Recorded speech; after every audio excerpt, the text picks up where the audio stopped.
All right. So we're not recording, so we can just say that Paul earlier, you said before we start recording, you said that Jeff is the brains of this operation. No, I did not say that. Katie, did you hear him say that? Her mic must not be working. Is this on? I don't think it was working. Yeah, I plead the fifth.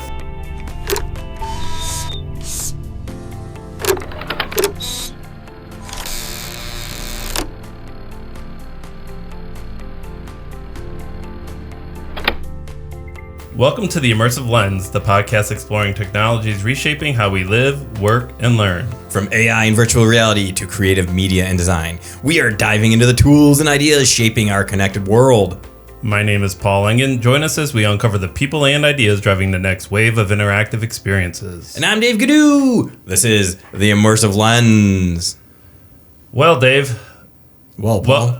That doesn't look like Jeff. We have Jeff here all the time. Jeff has been upgraded. Jeff has been upgraded. Oh, we dumped Jeff. Take that, Jeff. Oh, yeah. Jeff isn't here. So do you want to introduce our new guest? We have with us a special guest. This is Ghidiu, who is the Associate Provost of Academic Innovations and Learning Resources here at FLCC. Whew. Say hi. Thanks for having me. That's a big title. I'm still learning it, so I have to think through it in my head every time. Well, welcome, Katie. I appreciate you coming here early in the morning before the classes begin. Thank you. I'm happy to be here. So are you familiar with the format? We kind of go over some hot takes that are happening, and if you have a hot take, we'd love to hear it. If not, if you need some time to research, you can hear us, and then we can pivot to you. You let us know what you want to do. I have listened to the podcast before. I might qualify as a Lensy. I'm not sure, right. But I came with a hot take. Okay. And so my background is I was a library director before coming here, and with all this talk of AI literacy that's going around, it's everywhere. AI literacy, AI fluency, AI judgment. I really think libraries have been doing this for decades, and we just called it information literacy. And so we need to rebrand ourselves better and hop on the bandwagon. I like that. Lead the bandwagon. That's true. I like that. We have a great library here at FLCC. You do. And we're currently hiring an AI librarian. Look at that. Oh, that's a hot take, too. And we talked, I think, about the Rochester Provocations, which came out a few months ago, and they said librarians were the key to this whole AI literacy. So you are, in my estimation, spot on. You've been leading the charge for 20 years. Yeah, that'd be an opportunity for a place where people could go for support with how to use AI and things like that as well, for that literacy of how to use it and the different tools. I really like that. I like that libraries also added the maker spaces, a lot of them, just to give people opportunities to learn different things. Would you say that libraries are a good proxy of how technology has silently improved over the years, and you might not even notice it? Yeah, it seems like it's pivoting slightly from traditional, like all your information was at the library, you go card catalog, you'd learn.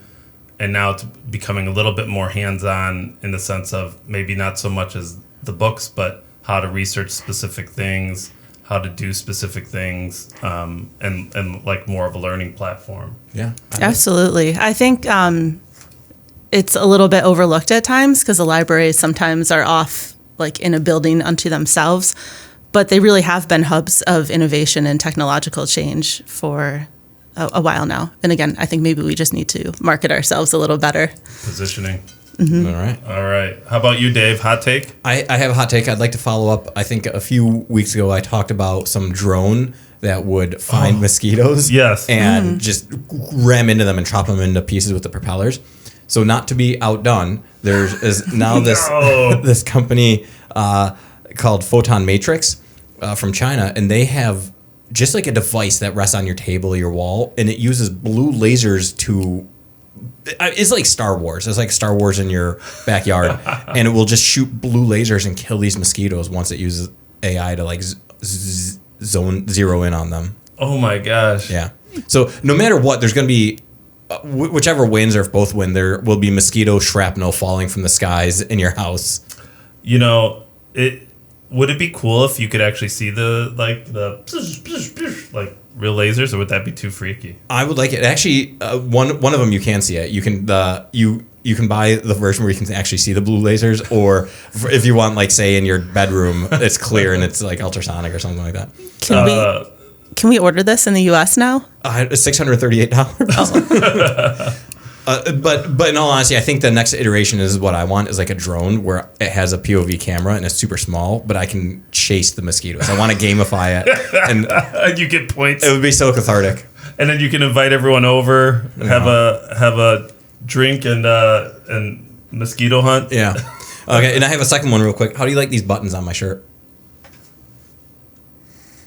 So, as I hit the mic, yeah. I like them. They're a velvety. Yeah. Guess what? What? This is my hot take. They're snaps. First of all, you got dunked. You got dunked. Dang. Dunked is like punked by Dave. You got dunked. Dunked. Because right. they're not buttons at all. Buttons. But I think snaps are better because you can do it with one hand. Yeah, well, you could probably do. It is so hard with buttons with one hand. Like, you ever do these wrist ones with buttons? It takes forever with one hand. Look at this. Watch this. Ready? Listen to this.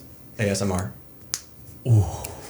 Wow. So my hot take is that snaps are better than buttons. I don't know why we've been tooling around with buttons. Yeah. Yeah, I like the fabric on that too. Thank you. Yeah, that's nice. It is velvety smooth on these snaps. All right, so I got two hot takes. One with your beloved company Google. Yes, they're awesome. Yes. Katie, I don't know if you heard this, but Google is buying all of Spirit Airlines' data to feed its AI model.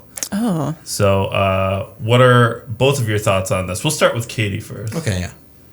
Well, I think one of my main questions is Google on this podcast is often, there's maybe an apology for Google, like Google can do no wrong. And so if it was Meta doing this, would you react in the same way? Ooh, I like this. And this is all geared, I'm going to gear all of this toward Dave because these are the contrasting companies for Dave.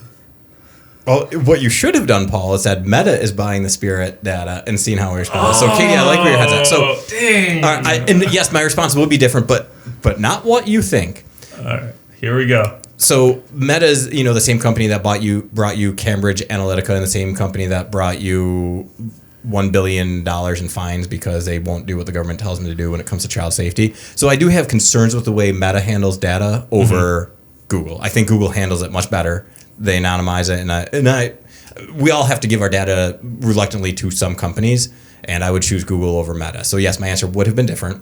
But I do say, and I say this in all earnesty, and I know that that Google is nothing more than I am the product. I'm not the consumer, but I have been using Google Flights recently a number of times. It's a really good product. And if this helps them make it even better, that's awesome. And I haven't read the specifics of this, but I do know, so the company 23andMe, when they were bought, your DNA is way worse than, your flight travel preferences. So when 23andMe was bought, there was a way to opt out before that data was acquired by the acquiring company. And so I'm eager to see if this will also be the case where if you were, because you should have an opportunity to opt out. Right. And I will say that this does say the data has been stripped of anything that would allow individuals to be identified according to the filing. Yeah, I'm fine with that. But, all right. And even if it was Meta, you'd be fine with that? Knowing that it's anonymized, I feel more comfortable. I just don't like Meta getting any information. Although their AI needs all the help they can get, so maybe I would be on board with that. All right.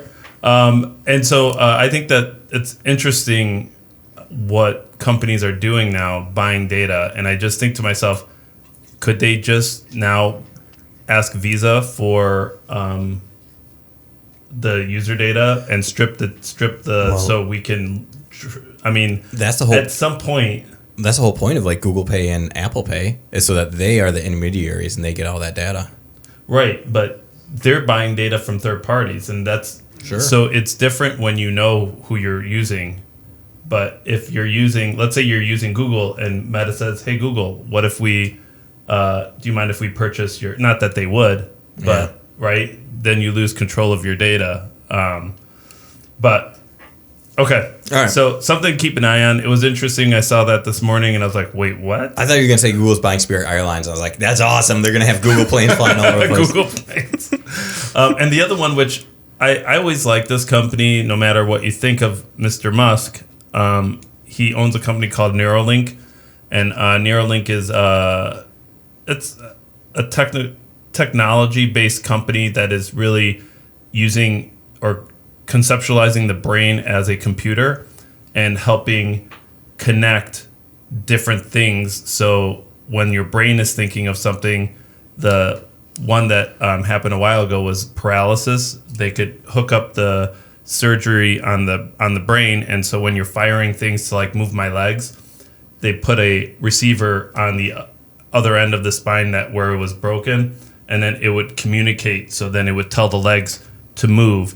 And in my head, I'm like, theoretically, this should work. Like we should be able to do this. And they've been somewhat successful. They've done it with pigs, and pigs were able to move again. But the cool thing is now they're looking into visual prosthesis. So people who have not been able to see in their lives will have vision again, and it'll be different. He says, like, I think on an announcement, he said it'll be low resolution at first, but they'll be able to visually see things. That's and cool. then they'll be able to enhance it. And then, he went off the rails and he's like, we'll be able to enhance people so they could even see an infrared and I want that. Like I would totally do that. Like you could switch your mind, like, all right, infrared. That's what I want. That the Predator can do that. We'd be finally equal to the Predator. That's right. Badlands. Can we see different? That was actually it was exactly what I wanted from a Predator movie. Exactly. Okay. Exactly. All right, we should stop talking about Dave grade movies and. So why did we bring Katie in today? So you would be forgiven if you thought it was because we were going to be talking about academic innovations and learning resources or libraries even. That's right. That'll be for another time. But today, we're going to talk about tech on trails. Talking about hiking. Hiking. And I'm not very familiar with this because I am not a outdoor person. So I'm very excited to hear about this. I told my daughter that what the topic was this week. And she was like, oh, I can't wait to hear it. Because she's big on, hikes and camping. She did that ultra, the Mighty Mosquito you were talking about. Oh, this is my other one in Europe. How are all your kids outdoors people and you're an indoors guy? I don't know. Okay. I don't know. But I'm sure Charlotte would also. So it's Chloe, who's my oldest, and she's interested in hearing about this. And then Charlotte, who's the ultra runner. Yeah. But all right. So where do we want to start off with this? Let's see. Do you want to talk about? Do you just want to go straight into hiking and camping? Yeah. Sure. Yeah. Okay. Let's do that. So why don't you start us off talking about the PCT? What is the PCT and how you found yourself at the PCT? What is a PCT? A PCT is the Pacific Crest Trail. Okay. So it is a footpath, hiking trail that goes all the way from the California-Mexico border in the south up to the Washington State-Canada border in the north. Wow. So it's like the Appalachian Trail of the West? It is. Okay. And so it goes all the way through California, Oregon, and Washington. And so people every year decide that they want to hike part or all of it. And it takes anywhere from 3 to 6 months. And how long is it? It's just over 2,600 miles. Dang. It's a long ways. And you do it? Okay. That's a lot of walking.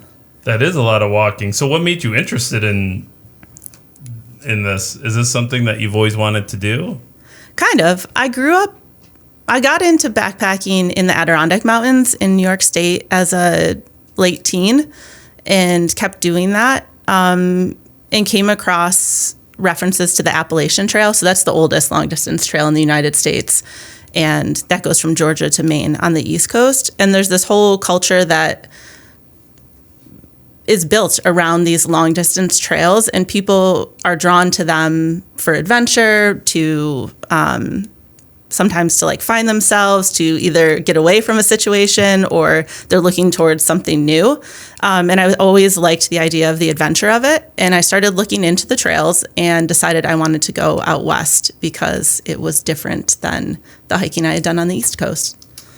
That's crazy. Okay, so I know nothing about any of this. So with something like this, before we start getting into the technology of it, it's not something like I'm like, oh, cool. You know what? I have vacation. I'm going to just head out there. Like, you need to plan this, right? Like, this isn't something you just, like, off cuff go and do, right? Or is it? Or you can? I don't know. I think what was interesting is the people I met along the way, some people, it seemed like they woke up one day and were like, I don't really have anything else going on. I think I'll start this 6-month hike. But for a lot of other people, including me, it was like multiple years of like dreaming about it and then, you know, taking the steps to how do I get time off of work? How do I save up to do it? How do I make sure things at home are taken care of and that I know what I'm doing enough to get out on the trail? So for me, it was years of kind of leading towards it. And then there's some people that are just like Forrest Gump in it and just being like, I'm just going to keep going and going and going. Yeah, there's some people who do, I think they kind of get like drawn into the lifestyle. And so some of the people I met were like, last year I did the Appalachian Trail. This year I'm doing the Pacific Crest Trail. Next year I'm doing the Continental Divide Trail. And they just kind of like their life becomes hiking these trails. Yeah. All right. And with this, let's see. So you're essentially rucking, right? You have to have a bag and okay. You're doing well, Paul. Okay. Yeah. So this is not like I'm going from one hotel to another hotel, right? I'm telling you. Although there is a name for that, right? Yeah. So the way most people do it is, yes, you carry everything you need in your backpack. You start on the trail, and then every 3 to 10 days, you cross a road that leads to a town, and you find a way to get to that town and buy more supplies and like go to a hotel, or like there's all this like these mini economies that have grown up around these like trail crossings, and you buy more food and you shower and like you might go to the library and charge your devices, and then you go back to trail and keep hiking north. Oh my! So you plan out 3 to 10 days. Mm-hmm. So 10 days of food, and you're camping, and you got, oh my gosh. Yeah. So there's a lot of logistics that go into it. And one of the biggest changes technology-wise, and I know we're going to get into it, but when I started hiking, and maybe if, like, for those of you who do hike, I was always told, like, you have to bring a paper map because technology is unreliable out in the backcountry. Like, you might not have service, if your battery dies, so you're carrying around these, like, paper maps and, like, unfolding them and trying to see, like, where's water? Where can I camp? But like the biggest change in backpacking is there are apps now that do that, and like battery technology has gotten better and like satellites. And so there's this app called Far Out, and the whole trail is on it. And it's like a mix of a map and social media. So people leave messages for each other like, oh, this stretch up ahead, there's still snow on it. So you might want to have like your micro spikes, or the water is running really well at the next stream. So like you can plan on it to refill your water bottles. So it's really cool. Oh my gosh. It's like a Waze of trails. So, and there's no trolls or anything on this app, right? No, it actually is really like positive. Useful. There is a way to like upvote and downvote comments, and they're in chronological order too. So you can see kind of the most recent intel on what's coming up ahead. But yeah, I think because it's so useful and people depend on it so much that it generally is like really useful information that people put in there. Especially because the paper maps, like the trail changes, you know, like when you were doing it that one year, what was the issue where you had to cross a stream, but the bridge was out, or? Yeah, there was this one section in, I think it was in Yosemite National Park, and like the winter thaw had been so strong that it like swept away this huge bridge over this river. And so when we came to it, it was like unfordable. Like people tried and they got like swept downstream and they had to like leave the trail. So then people left comments of these like alternate routes you could take. And so we ended up doing that. And one thing that you don't think about, like I didn't think about this because we did a little bit of hiking with Far Out this past summer, is when you have cell phone reception, it downloads like all the latest comments and everything. And so I'd be like, oh, Katie, it looks like there's water up ahead in like 3 miles. And she'd be like, how old is that comment? I'd be like, it's 2 days. She's like, well, that's like, it's a little sus if a comment is 2 days old when it's talking about water. So even though you have the power of like crowdsourced in your hand, you still have to have the chops of understanding how the trail works to know that like water can disappear in 2 days. So you can't rely on it. Like you have to have a backup with your water. Is that? Yeah. So I would usually depend if it was a few days old. And we were hiking in July. So like out west, things start to like dry up in the summer. Like water was a big part of hiking the trail. Making sure that you know where the next water source is and that it's a reliable one. Like it's not one that dries up every year. Yeah. So a few days I would generally rely on, and people would leave they would leave comments that would say this water is running like 10 liters a minute. I was able to collect 10 liters in a minute. Or they would say, this is a trickle, like it probably will be gone tomorrow. And so like people were very specific in the information they left. Okay, so this might be a little bit geared toward technology, but speaking of water, is it a special bottle you use so then it filters? There's like a filter system that's built into this, or do you boil it? I don't know. Yeah, that's another area where hiking technology has changed. So, a long time ago, you did have to boil your water, and you still can do that. And then for a while, people were there's like chemical drops you can put in your water or iodine, and that will kill any like bacteria or things that'll make you sick. But it sometimes leaves a bad taste. And so now they have filters. And since I've been hiking, the filter used to be like this big and massive, and you'd have to like put the end of a hose in the stream and like pump it. And now it's just like a little tube the size of, it's smaller than like a case for your glasses, and you screw it on the top of a water bottle. You fill up the water bottle, screw it on top, and then you can just drink through it. One? I did bring one with me, yeah. Oh, you can show it. We have the... Yeah. Okay, is it okay to... Yeah, absolutely, okay. Yeah. And one of the other things about the older ones, like the chemicals, is you might have to wait 20 to 30 to 60 minutes for the chemicals to do their business. And this is so much faster. So is this like and just so everyone knows who's not watching the video, Katie will be right back. She's just getting a bottle to show for an example. But is this like those little Brita filter things that you put into a thing and then it slowly drains through? Yeah. Is it something like that? Yeah. Oh, that's it? Okay. So this is called the Sawyer Squeeze, non-sponsored. It's about 6 inches long and maybe 1.5 inches at the most in the diameter, about closer to 1.25 inches. And it screws onto, I have like a plastic reusable water bottle. Oh, and it's like this so you could compact it for packing. So it's a water bottle that has a hard plastic on the bottom and the top, and then you can kind of compress it in the middle. Yeah. So, and I noticed on trail a lot of people were using like the smart water bottles. Yeah, so it fits on these, which you can buy, but it also fits on like a water bottle you can buy at a grocery store. So people a lot of times will just get those and then replace them down the trail. And then this side goes to... So you fill up the water bottle in a stream. In a regular stream. So it's got a regular dirty water stream or a pond. Streams are better because it's like flowing. Right. And then you just squeeze it, and the water coming out the nozzle end, you can drink. It's like a Gatorade bottle. Oh, wow. Yeah. That is great. Oh, that is quick. Water on demand. Mm-hmm. Yeah.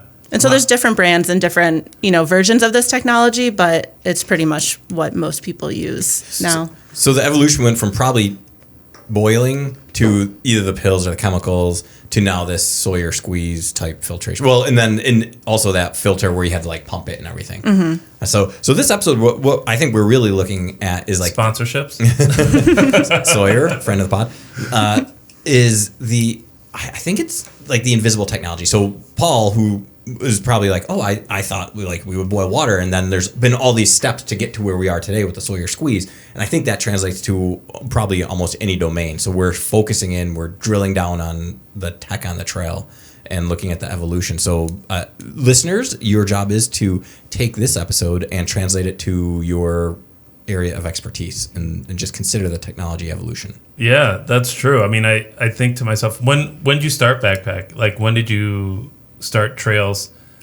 Do you notice, like, when you first started, you were carrying, like, and we'll talk about weight, but like, you know, 100-pound sack, and then now because of the technology, it's like 10 pounds or like, Yeah. It seems like you're saying like you needed all these things to filter water, and then everything was big and bulky and probably wasn't compressible or. Yeah, and almost, we talked about it a lot this summer because Dave and I went on a 2-week backpacking trip. But almost everything that we used has changed in the past decade. In the past, okay. I would say to be much lighter and to be able to be used for multiple purposes. So my base weight when I was hiking the Pacific Crest Trail, which is everything you carry outside of food and water, like your consumables. Okay. So everything you carry with you, that'll fluctuate depending on how far you're going, was 12 pounds. 12 pounds. That's crazy. That's your backpack and your tent. Backpack, tent, sleeping bag, water filtration, stove, like Crocs. Yeah, Crocs. Okay. Yeah. So let me ask, what Clothes. was it before that? What do you think it was? So 12 pounds is light. there are a lot of people who post about hiking back in like the 70s when people started hiking the trail, and their packs were usually 50 to 75 pounds. Base weight? I think that's probably with some water, but I would say 50 pounds So- probably. I want to say military rucks are 35-pound bags. Like, you know, when you're rucking and you're doing a ruck, I think it's a base of 35. I'm not sure, but I know my daughters were doing the rucking, and they were always putting like physical weights in their bag and practicing. And we'll get into practicing, you know, in a little bit. I'm pointing at Dave because we know what happened there. I heard on some past pods. But 12 pounds is crazy light. I'm assuming because like, and I remember the backpacks, like if you talk to anyone who's a Boy Scout in the 70s, like, oh, the external frame, they have like these big rectangular like aluminum frames, like they'd have cast iron frying pans hanging off them. Like that's not that's exactly what happened. Yeah, I know. That's not. Now you have the internal frame, which is basically just like nylon, like you have a second nylon on your back. Basically. And as gear has gotten lighter, then the backpacks don't have to be as robust because you don't have to be able to carry as much weight. So they kind of like, they drive each other too. Oh, that's cool. So one is a dependent of the other. So I think it's that. And then also, there's been enhancements in materials that are used in a lot of the equipment to make it lighter and more waterproof and, you know, pack down smaller. But I think another change is that a lot of the gear you can use for multiple purposes. And so if you think about a tent, if you're someone who's gone car camping or maybe backpacking, and you don't have an ultralight tent, you have your tent, it has a rain fly, and it has poles that you have to kind of like assemble and put through it to keep it upright. Yep. And a lot of the backpacking tents, to save weight, use your hiking poles, like your sticks, to hold up the tent. They're that structure, and they take the place of those aluminum poles. So there are no poles. So there are no poles. You're using your trekking poles for multiple purposes. And then the fabric that the tents are made out of, there's a type of fabric called Dyneema, and it's super lightweight. And that's what a lot of the newer tents are made out of. It's so not the nylon. Yeah. The old school. I think I have an old school nylon one. And I'm like, it's so hot. Yeah. Yeah, it's hot, and we have one, you know, when we do like car camping with the dogs or something, and it's probably like a 15-pound tent by the time you have the poles and everything. But do you know how much your tent weighs? Yeah, and mine isn't the lightest, but with the tent and stakes to like stake it down, it was 40 ounces, I think. Gosh. So you're talking just about ounces, over not even 2 pounds pounds. now. Yeah. Wow. That is amazing. And it's still sturdy. And it was a 2-person tent too, so people go down to like smaller tent sizes. Not for nothing, the like the Coleman or whatever I have, like that would die if we use it 120 days in a row. Like it would be gone. And you've used yours for 2,600 miles. Yeah. That is amazing. Well, do you want to get into, you know, the footwear and then kind of work our way through that and then kind of talk about the camping? There's so much to this. We'll try to touch on everything quickly, but yeah. So maybe you'll just say like footwear, and then I'll pick something and say navigation, and then let Katie riff on the evolution of technology. Yeah. So let's start with footwear because I think that's the most important. Sure. Yeah. Maybe it's critical. Next to water, I guess. I don't. Critical for staying healthy and on your hike. So the evolution here is when I started hiking in the late 90s, early 2000s, people were like, you have to wear boots. You have to wear boots that like cover your ankles. They have to be like leather and really like stiff, right? You want to have that protection on the trail. And now running shoes have evolved so much that the majority of people wear trail running shoes from the big brands like Hoka or Saucony or Nike. And they're so much lighter, but they also are a better experience because if they get wet, the water can drain out. Whereas if you're wearing like a leather hiking boot, it's really heavy, but also it holds all that water in. So you're just like wet all day. That's interesting. That's what. Oh, I brought one into the studio. There it is. This is the Hoka. Just feel the light, the weightness. Like that's pretty light. That is light. Okay. And I will say my daughter, when she ran the Ultra, got trail running with a Gore-Tex so the water would run out. The downside is they're less robust. So a pair of hiking boots, you could probably walk all 2,600 miles in. I had to buy 5 different pairs of shoes because they would wear out. It's a big expense. Let me ask you, do you need to wear, again, ignorance, ankle support? Like, do you put a brace for your ankle because it's not a boot that goes up and supports your ankle? So do you... It's a good question. I don't. Some people might, though, like if they have pre-existing ankle injuries, but I feel like it also, like your ankle strengthens over time. That's true. And the backpack is a lot lighter in your gear. Yes, that's true. That's another part where like lighter gear makes it so that you're putting less weight on your ankles and feet. Okay. All right. Very good. So we've gone from boots to basically trail shoes. Mm-hmm. And I think maybe I did pique the interest of some listeners when I mentioned you did carry Crocs. That's true. So also, what is that for? Wait a minute.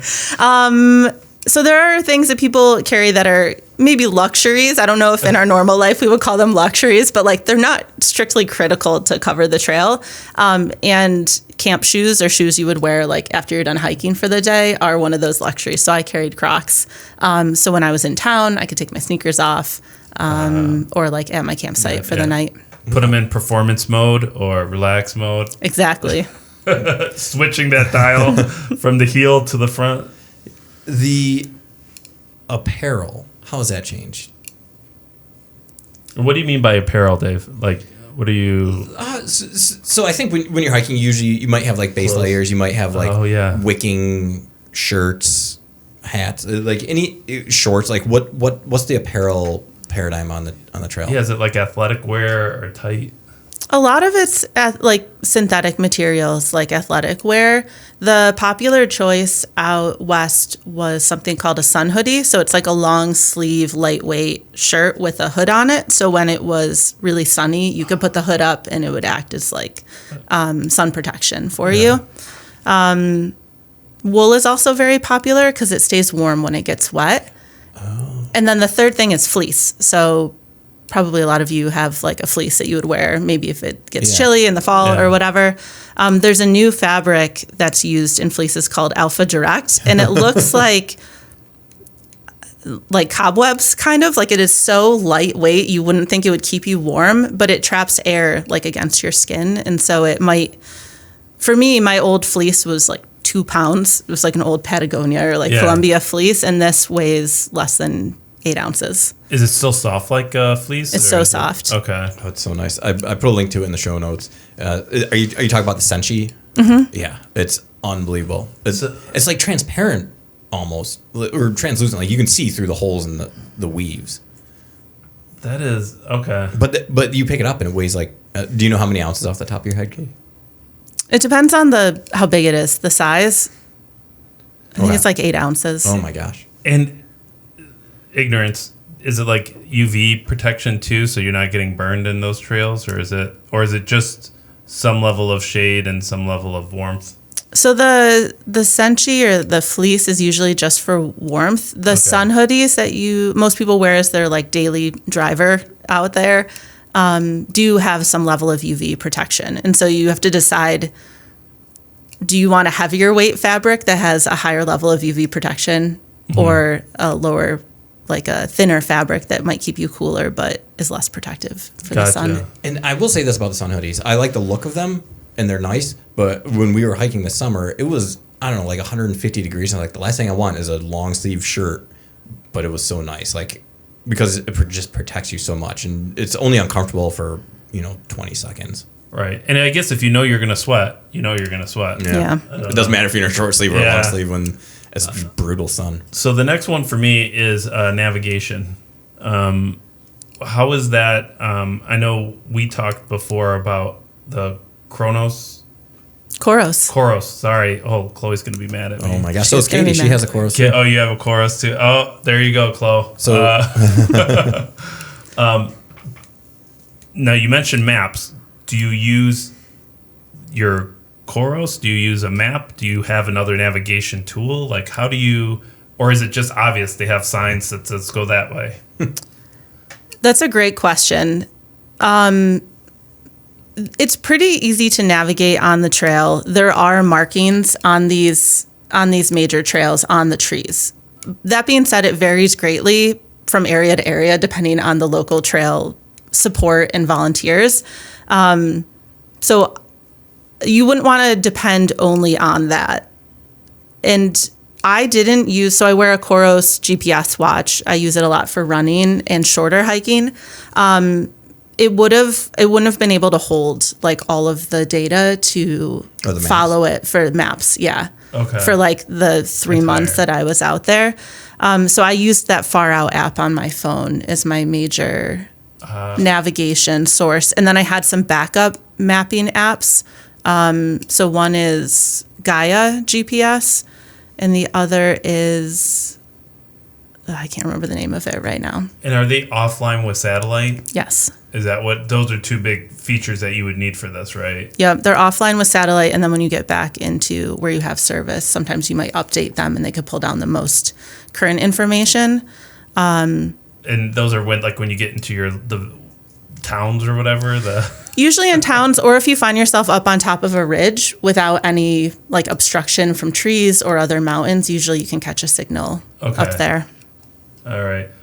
So this would freak me out. Is this, do you notify, I mean, I know maybe you notify Dave that you're doing this, but is there like an authority where you're like,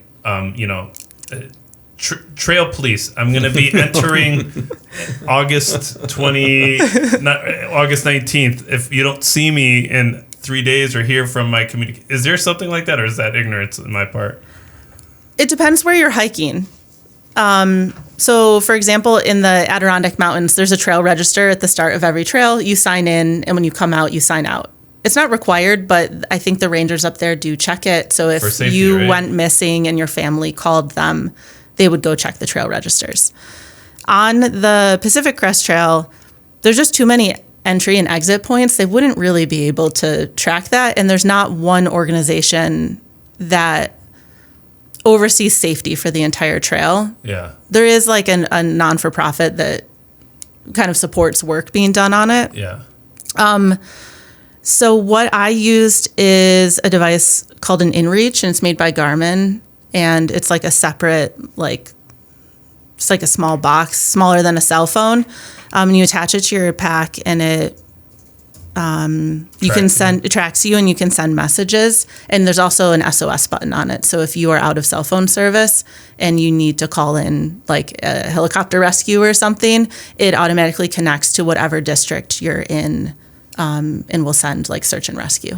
And is this something where, so it's like, I'm just going to say like Life 360 or Norton 3, like where you can track people, like this will allow other people to see where you're at, so they're aware of where you're at or your last location. Yes. And it like pings them so they're aware of it. Yes. Oh, that's cool. Yeah. With some strings attached. I mean, sometimes even the InReach can't communicate with the satellite. So I might be looking at Katie's trail, but I have like 4 hours. Like, this is the last ping, and then once it can clear it, then it's quite quick.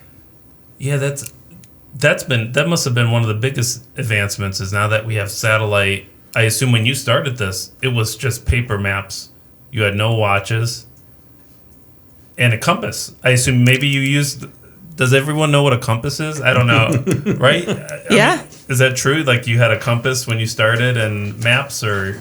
Like, yeah. Starting hiking, in the late 90s, early 2000s, I did carry a paper map. I carried a compass. I wasn't the best at using the compass, but I felt it, like you understand it. Understand it. So some of these advances, just what you said, right? The satellites and having these devices that help with navigation, I think really opened the trails to people who didn't have those map and compass skills. And so now you can get out there and you have the tools to navigate without needing a compass. That's talking about advancements in technology. Yeah. All right, what's your next one? I'm curious about trekking poles, and we talked about them earlier on the show, a different episode, because when I had the snapping hip, and the trekking poles really like helped me with that. But can you just talk to us? What are trekking poles? What do they? And what's been the evolution of them? And what's the purpose, by the way? So trekking poles are like walking sticks, I guess, and usually have poles, or right? ski poles, I guess they look like, but they're for hiking, and you have two of. Oh, I hit the microphone. You have two of them because I was gesturing how I would walk with hiking poles.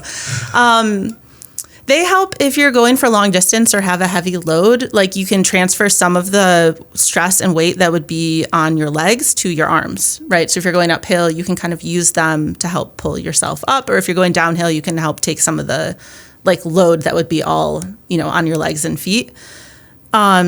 And so on these really long treks, most people use them. Or a lot of times if you're getting older, like I remember when I was a teen, like I would not be caught dead using a trekking pole. And like now I use them all the time. So there's that. Because it's cool, not because we're older.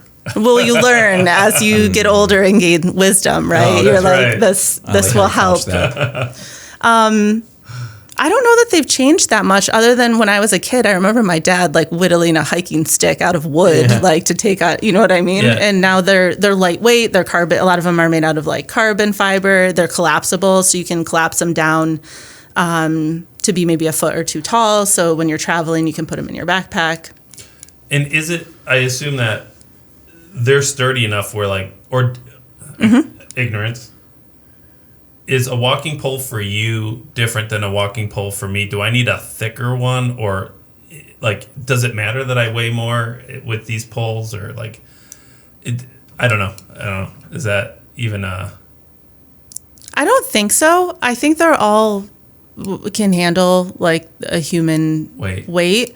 They do adjust to different sizes, so you want to make sure you have one that is for a taller person than mine would be. And I know this is weird, but like I know like when you're biking, the seat needs to be a certain height compared to your thing.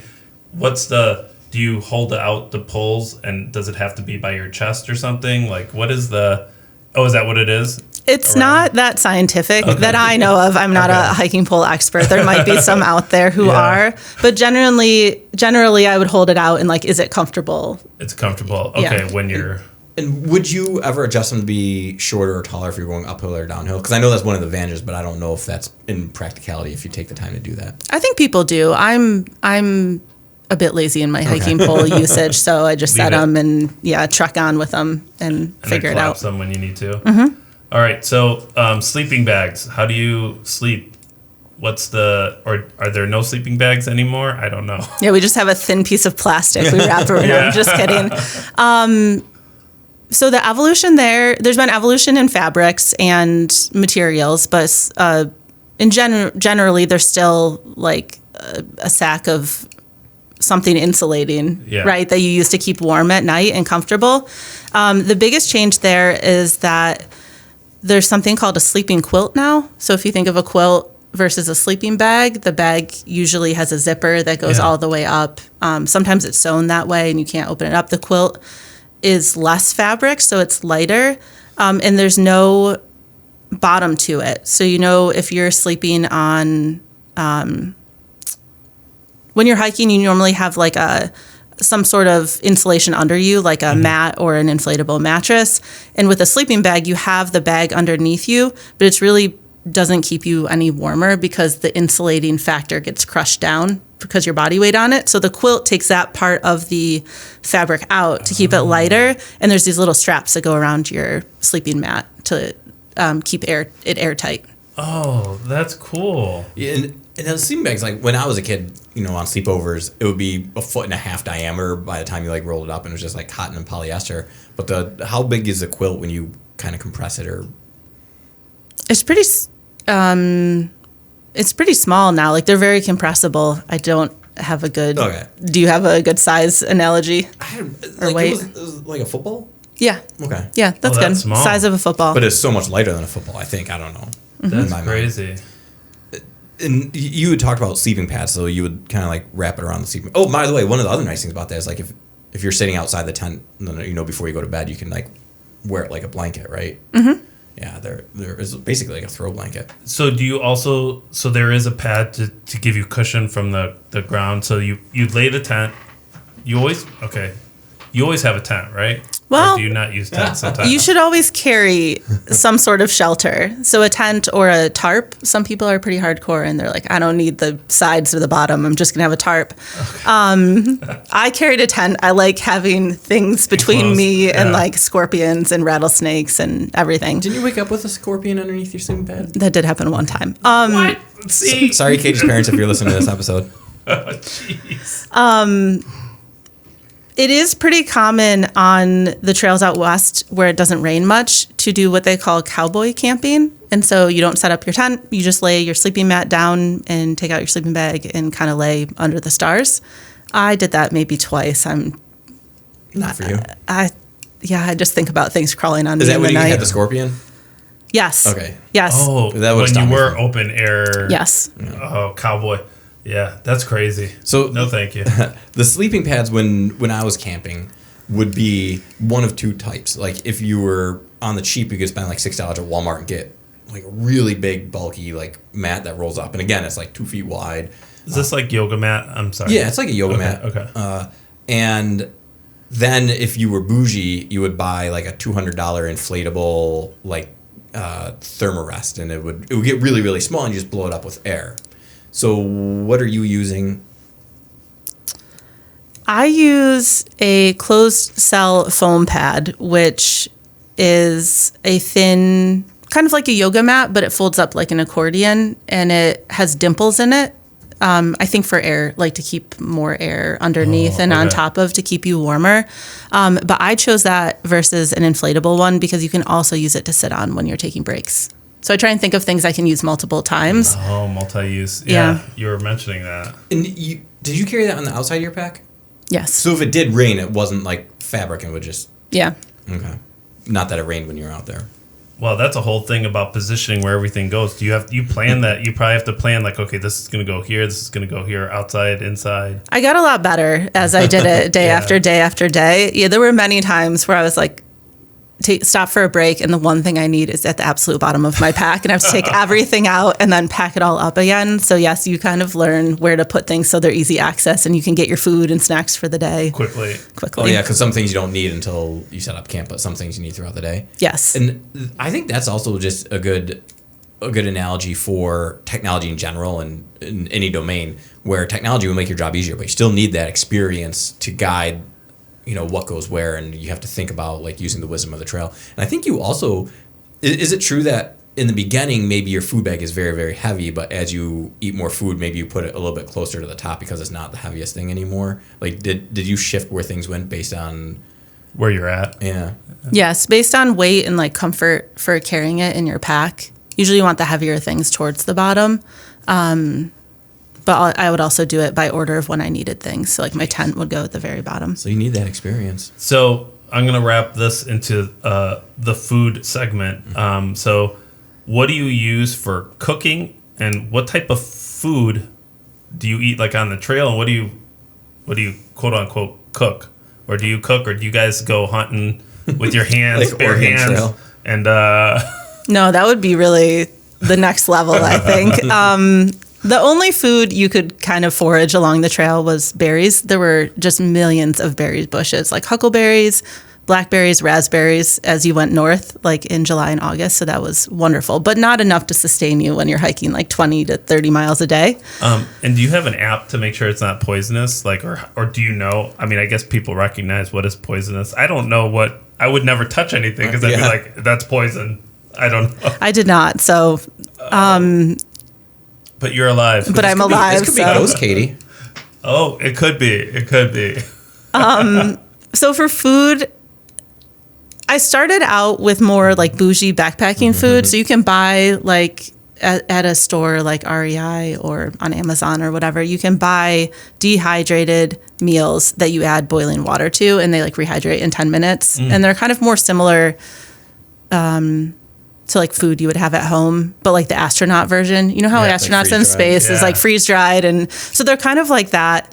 But they're very expensive, and also you can't find them everywhere. And so most people default on a long trail like this to what you can buy in like a small grocery store or gas station. And so I would eat a lot of bars, like Cliff Bars, like fig bars, a lot of cookies, chips, a lot of wraps with like cheese or peanut butter or honey, like for lunch. And then for dinner, like some of the most popular meals, which I know people are going to be like, what? Are like, they're called ramen bombs. So you buy ramen and then you buy dehydrated potatoes and you like make your ramen and then you add potatoes for like more sustenance. Yeah. And sometimes you'll add cheese if you have access to it. Oh, all right. Well, I used to live off of ramen, so. But not ramen bombs. No, not ramen bombs. I feel like there's a lot of overlap with kind of like unhealthy college eating.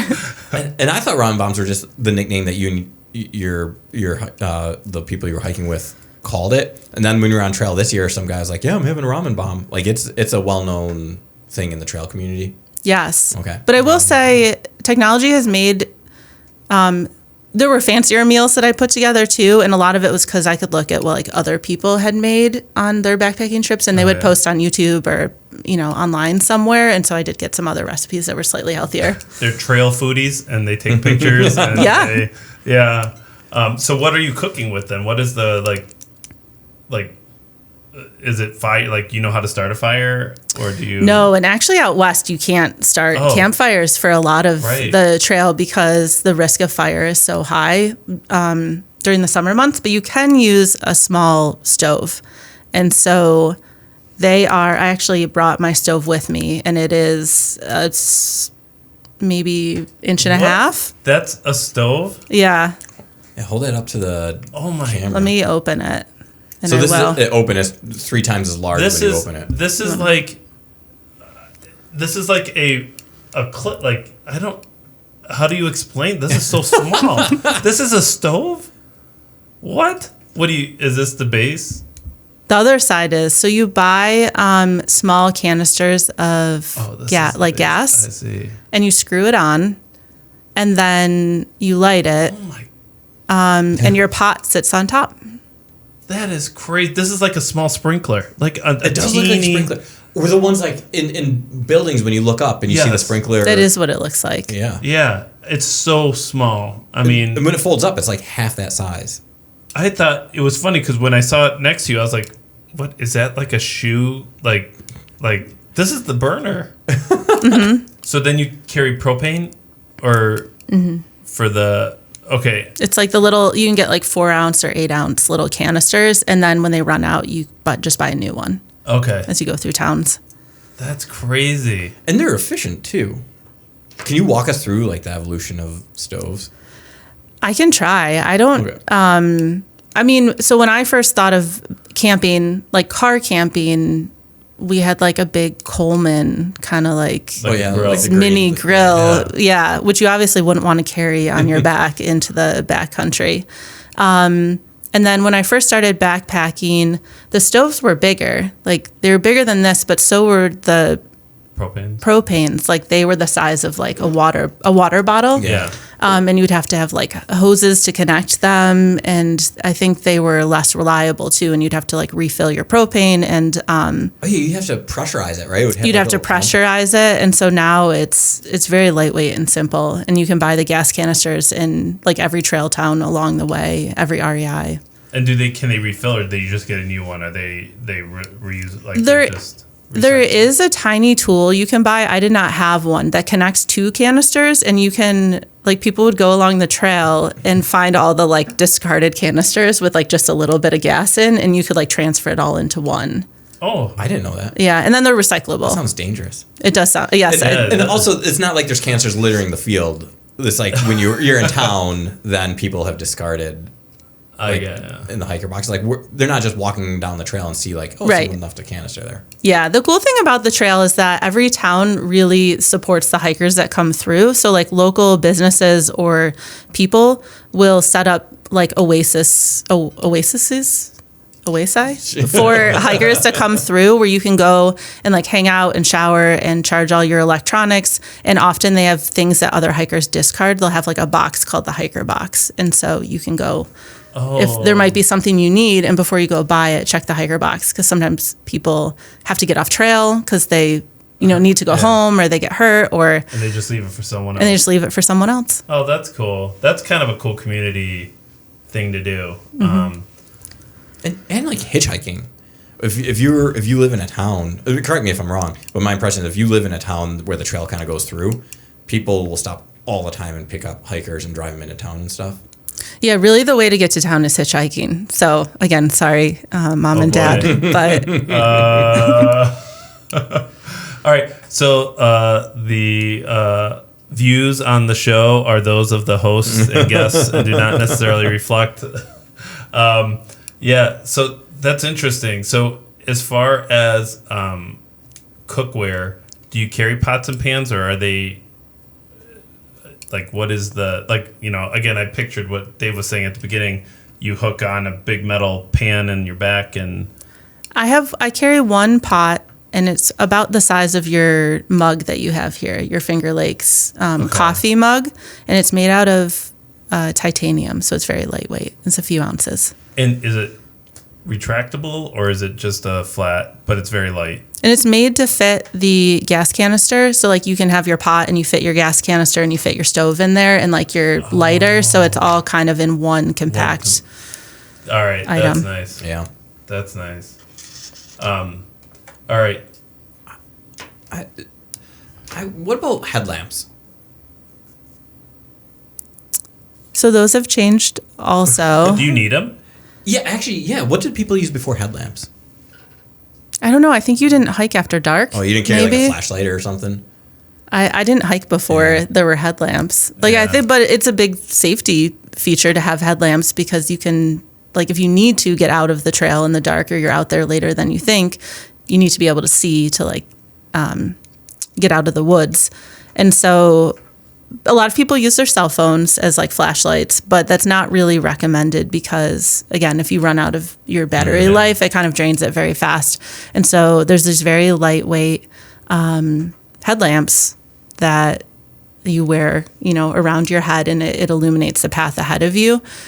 The biggest change I've seen since I've been hiking is that you used to have batteries that you would have to carry extra batteries, replace them, make sure you have enough, make sure you have backups.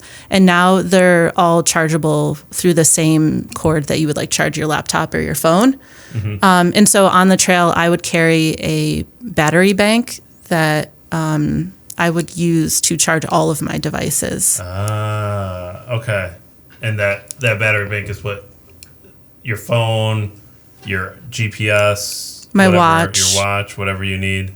Okay. And then as far as the headlamps, I assume their brightness is probably I use my phone and you can adjust the spread of the light, but it's not very bright. I assume these are like they illuminate pretty wide and bright, or you can adjust that brightness, or is it ignorance app that you control it? It's not. That would be cool. It's right now it's still buttons on the lamp itself, and there's different settings. Yes, so you can do brighter and like more direct, or you can do a more diffused light. There's also a red light setting, so if you're around other people in like a camp at night and you need just a little bit of light to like so you don't disturb them. So you don't disturb them. And they're all LED, so those light bulbs don't burn out and the batteries last a lot. Or heat up, right? Heat up, yeah. Correct. I remember a headlamp back when, 20 years ago, it would have a giant battery pack on the back of your head, and then it had like two giant lamps on the front for like one for long distance and one for up close. And the thing weighed probably like 2 or 3 pounds,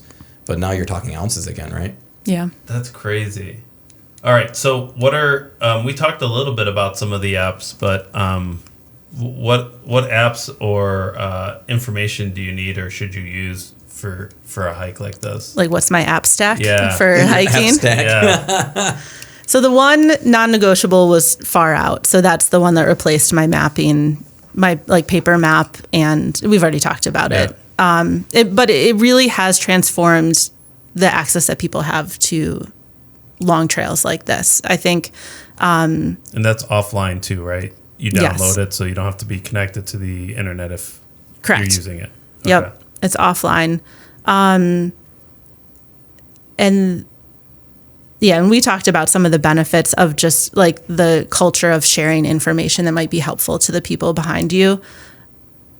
The other ones that I found useful were, so my other mapping ones were CalTopo and Gaia, and that's if Far Out is very focused on the trail you're on, but I always wanted to be able to get out of a situation if I needed to, like if I was deep in the backcountry. And so those other maps added additional features like more detailed trails that weren't the Pacific Crest Trail. So if I needed a side trail to get out, those had that. But they also had overlays. Like CalTopo, you could overlay cell phone coverage based on the different providers. And so I learned that partway through the trail. Thank you, Chinook. That was one of my hiking buddies. Friend of the pod. Yeah. So that's so, and just so I'm clear, that's so like you don't have reception, but you need reception so you know where to go so you can then get a signal. Yeah, and I would use it. So also I would know, I don't have any cell service right now, but maybe tomorrow, like I'll be able to check in with Dave and just use my cell phone and send him pictures or something. Right. And it would also overlay past wildfires and current ones. So you could look, part of what's shaping the Pacific Crest Trail right now is the fires out west. And current fires are, you have to kind of know where they are and our trail's closing and be aware of it. But you also hike through these immense burned areas from past fires where it's like apocalyptic. Like it's just like standing burned dead, like what used to be trees for miles and miles and miles.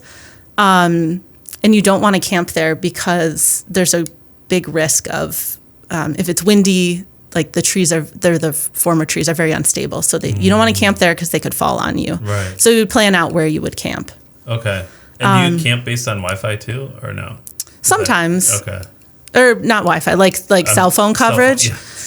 I did sometimes, but more often it would be like, what is a good condition for camping? So like, does it have a nice view? Is it near water? Like, does it have, you try and use already created campsites to prevent like impact on the natural areas. Okay. So you would try and look for where there's existing campsites. So Far Out and then those other mapping tools. I also used Watch Duty and Cal Fire, and those are like up-to-date fire fighting efforts in the West. Mm-hmm. And that's a real, like, you need to be aware of that stuff, right? Yes. Yeah. And those are used by the people living out there too. It's not just for hiking. Right. Like you keep track of what the wildfire activity is going on. Because they put like evacuation alerts and like, hey, you might need to evacuate. One of the things I really liked about it is you could see, I think it was on the Cal Fire, you can see the planes and the helicopters that are dropping water like right on the app in real time because they have the transponders. So you can see where all these efforts are going. Okay. And then those were like my major ones, but I also used, like I journaled on my phone, I read on my phone, at one point I started out carrying a Kindle also, or like people would carry paper books. Yeah. And then it's just like too heavy. So You just everything on on one device. So the phone was all of that. Yeah, I think Samsung has foldables now, so now you can. That's true. That'll be next time. And maybe iPhone will come out with one. We'll see. Someday. I mean, Someday. Google has one. Yeah. All right. So we're moving on to our last segment here. Yeah, I do just want to name, Katie, I think earlier today you were talking about using Reddit and YouTube, or maybe just researching, because you said it took you like a few years to. Was Reddit and YouTube really the best places, or where else are people like posting about the trailer where can you gain intel as you're preparing?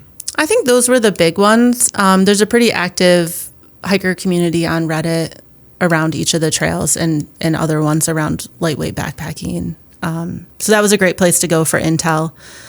And then I really got interested in doing it by seeing people's videos on YouTube.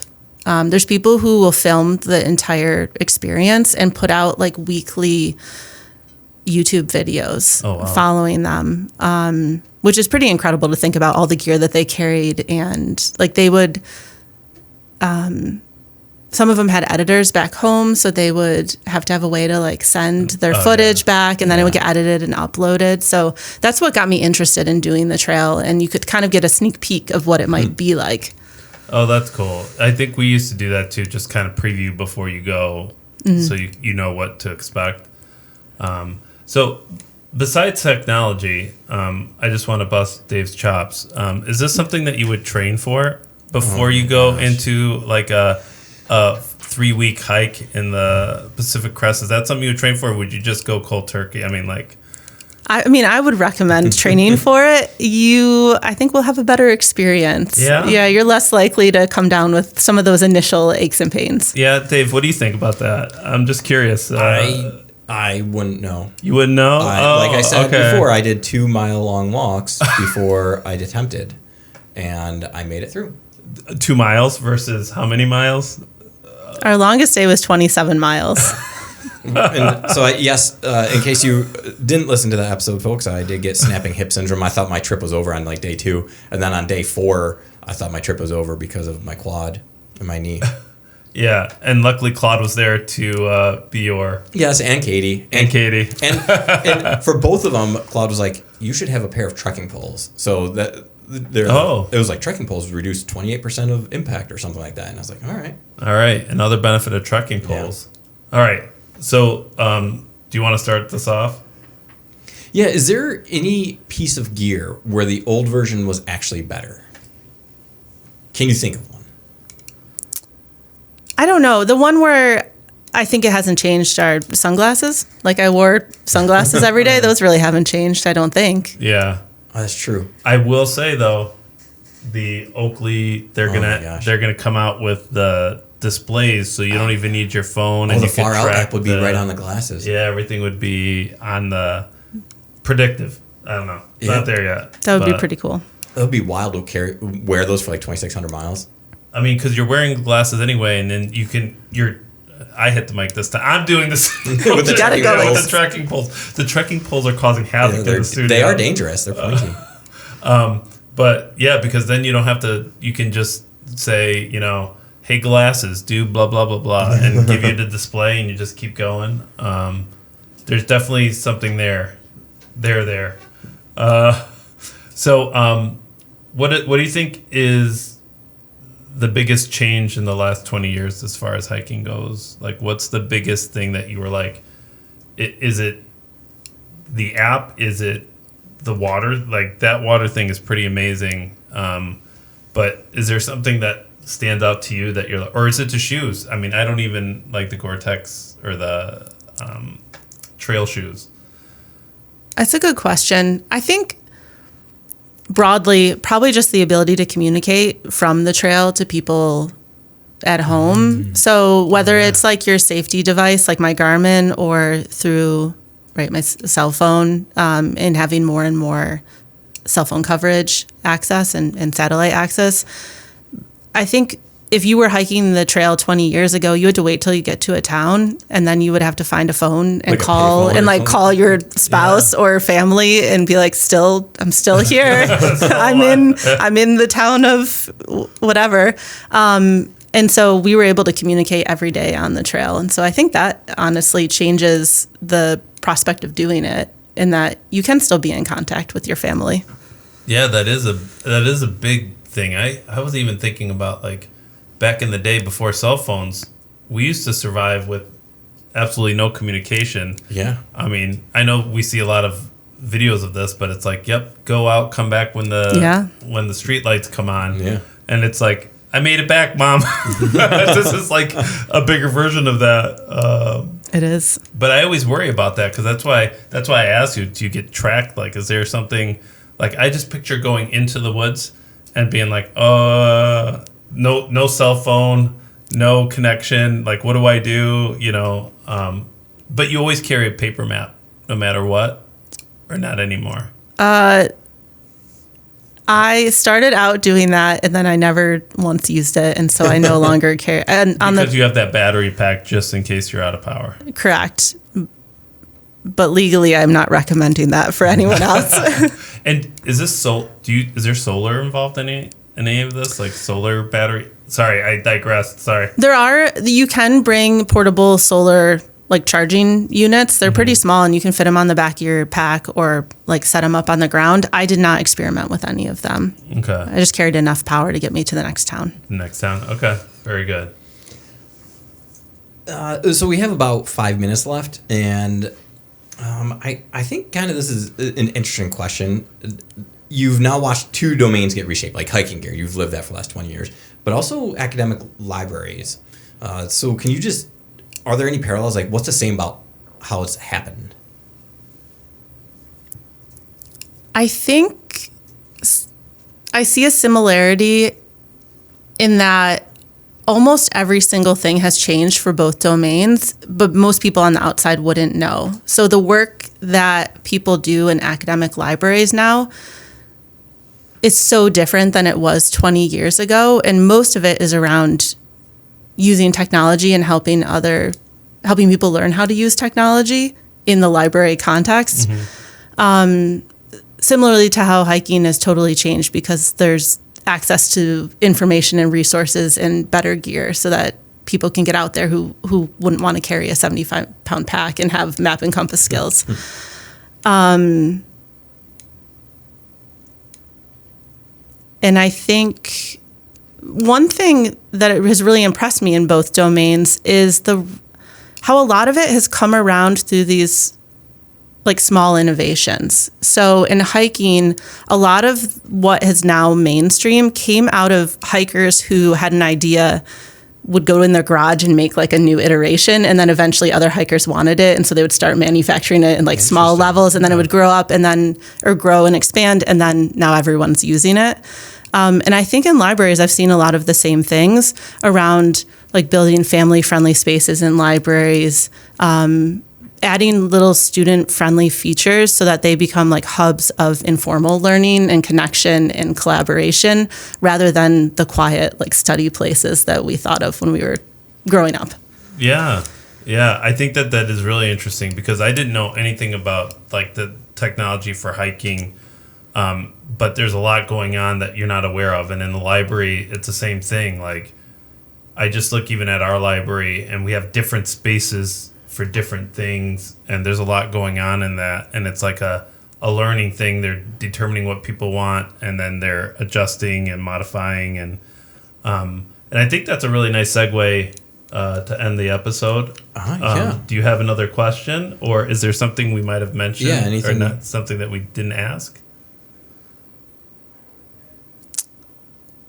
I don't think so, but I love just to end on, I love that parallel that every domain or every field has gone through change because of technology, and sometimes it's so small, and because it's not an app or a phone, you might think it's not technology change, but it is. Like a new water filter is a change in technology, a new piece of fabric is technology change, and so I think whether you're in like a dental hygienist, or you're an HVAC, or you're a humanities, you're in the humanities, you have those changes in the different aspects of your role. Interesting. Yeah. So that's what people need to think about. The change in what they're doing. Yeah. And maybe how that behavior has changed. Like you had said, some of those things change behavior, like the family rooms in the libraries has changed behavior, or the way that Far Out has made it a little bit easier for people to access it. So interesting. It's all related. Yeah. I like that. It is behavior. It's sometimes it's adjusting that to whatever area you're working in or you're interested in pursuing. Well, thank you so much for coming in and talking about this. It was eye-opening for me. I'm still not sure I'm going to do a 10-day tenting experience and then hopefully come to a town. But well, I think what we will do is that we are going to throw a challenge to your daughters to take you out on a camping trip. Oh, boy. And then we will film it and film the whole thing with your meta glasses, and it'll be like the Blair Witch Project. We don't know what happened to Dad. The bear was coming, and we just told him to run that way because we can run faster than him. Well, thank you so much, Katie, for coming. Yeah. Thank you for having me. Thank you. My name is Paul Engen. And I'm Dave Ghidiu. If you enjoyed today's conversation, be sure to smash that like and subscribe, that love and subscribe button, so you never miss an episode. Let's be careful out there, folks. Is it love now? Is it not like? It's just, there is the love. There's the heart. Yeah, absolutely. Like and love. That's right. Don't be stingy. And share it with a friend or colleague or enemy. Thank you. Until next time, stay curious, stay connected, and thanks for looking through the immersive lens with us. This episode was engineered by Hugh Laird. Thank you, Hugh, for coming in today. Thank you. And Jeff, thanks for I don't know. For not being here? Is that what you're going to say? Yeah. Okay. Recorded at Finger Lakes Community College Podcast Studios, located in beautiful Canandaigua, New York, in the heart of the Finger Lakes region, offering more than 55 degrees, certificates, micro-credentials, and workforce training programs. Including the AA Integration Specialist micro-credential, starting this fall. Thank you to Public Relations and Communications, Marketing, and the FLX AI Hub. Eager to delve into passion, discover exciting and immersive opportunities at We're back at flcc.hugh. What? Yeah, because Hugh's in the room. Oh, Hugh, you're in the room. You have a URL. Yeah. As part of our mission at FLCC, we are connected to making education accessible, innovative, and aligned with the needs of both learners and employers. All right, this is an important one, all right? Don't hitchhike. What was the other one? Always carry a map. The views expressed in the podcast are those of the host and guests and do not necessarily reflect the official position of Finger Lakes Community College. I think they always recommend the maps. They always, yes. Music by Den from Pixabay. This is The Immersive Lens. Thanks again for coming in. Thank you. Thank you. Thanks, you. Thanks, you.